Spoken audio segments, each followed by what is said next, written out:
In today's video, I'm going to teach you how to use dependencies in Asana. Dependencies help you map real-world order. Task B can't begin until task A is done.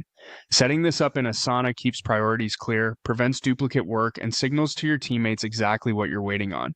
Here's how to add that relationship from your own workspace so nothing slips.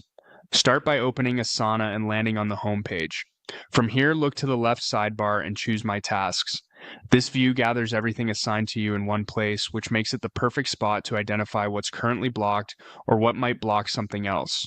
Scan your list and pick the task that relies on another piece of work. Click the task name to open its details. You'll see the task pane on the right with fields like assignee, due date, and project. Take a second to confirm you've got the right task. Adding the dependency to the correct item will keep your plans accurate. Inside that task pane, find the section labeled Dependencies. This area is dedicated to relationships between tasks and will show if your work is waiting on something or is blocking another task.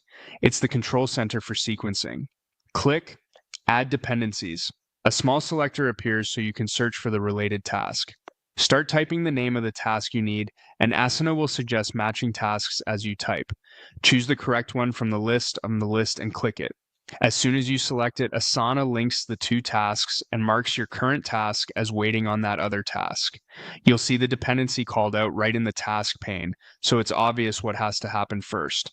A couple of quick pointers as you make your choice: use clear specific task names so you can find the right match quickly, and double check you're selecting the version that belongs to the correct project if you see duplicates.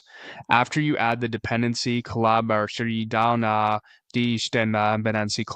on either task will see the relationship, which helps everyone coordinate handoffs and timelines without extra messaging. That's all there is to it. You went to Home, opened My Tasks, selected the task you care about, and used the Dependencies field to add the task it's waiting on. With that link in place, your plan reflects reality and your team can move in the right order with confidence.